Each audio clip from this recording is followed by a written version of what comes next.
If you've had an idea for making something, but been held up by the fact that you don't know Blender yet, then you've come to the right place. Now is the perfect time to try to learn Blender for a couple of reasons. A couple of weeks ago, they released Blender 4.0, which marks a major milestone for the program.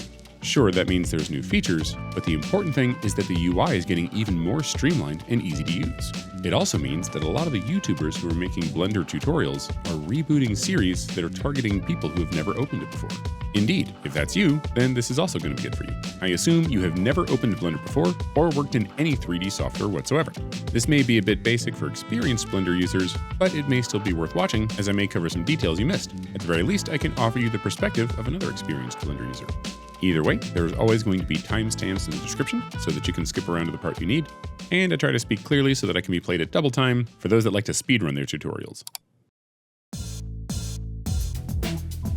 My teaching style for this is going to resemble what's called a spiraled curriculum. That is, we'll make a simple thing from beginning to end, then we'll make a slightly more complicated thing, then more complicated and more, and as we do so, we're going to rope in more and more features of Blender with some very useful context to understand why those features exist. As we go through this, you'll start to notice patterns. Feel free to pause the video and explore those. These videos aren't going anywhere, and that's actually a very good way to learn. However, I'm also going to be covering a wide variety of topics. The hope is that you'll have a foundation that'll allow you to dive deep into any particular thing that speaks to you. The context I've picked for this is not a donut, although Blender Guru's donut tutorial is amazing. I left a link in the description, but rather Factorio modding. If you've never heard of Factorio, don't worry about it. All you need to know is that we're going to be making icons for a video game. But if you are a Factorio modder, you'll find this series to be doubly useful. You'll learn Blender and how to make icons for the game.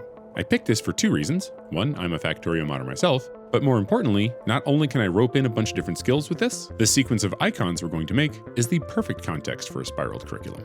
Concretely, this will look like making icons that grow in complexity, and sometimes we'll even go back and touch up ones we've made before, but generally, we're just going to be moving forward and making more stuff. Each icon will act as a nice milestone for your journey. A few quick but important points before we begin.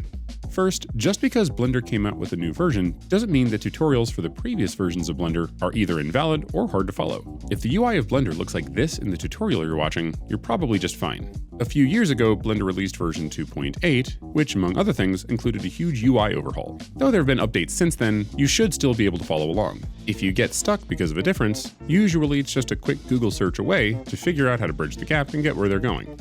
Second, Blender has a lot of keystrokes. I am going to suggest that you devote some of them to memory. Not all of them, there's way too many and not even I know them all, but there are some crucial ones that'll help get you into a flow state, which will help you work so much better. What I mean by a flow state is when you're not wrestling with your tools, and instead all of your attention is focused on translating what you have in your head into something that exists on the computer. Third, I would really encourage you to get involved in the community. If you're trying to pick up a new skill, it's probably a good idea to surround yourself with people who either have that skill or who are also learning. Blender has a Discord, and indeed many of the people on YouTube who are making videos also have Discords. I have a Discord. But while you can choose to go it alone, I would highly recommend that if possible, you join some of these communities and add a social aspect to your learning. Not only do you get help with questions you may have, it also helps interconnect knowledge in your mind, which means you'll retain more for longer. Or at least that's the way it works with me. I can't speak for everyone. 4, and lastly, I'm going to be doing this on a Windows PC. Blender is native to Linux, so if you have it, that ought to be cool, but I don't know too much about a Mac. That being said, I think the key bindings are very similar. However, if something's not working for you, that would be a good place to start looking. Okay, so let's get this on your computer. Installing Blender is easy. Just go to blender.org or just search for it on Google. Keep clicking the buttons labeled download. Download it wherever. Double-click the file you downloaded.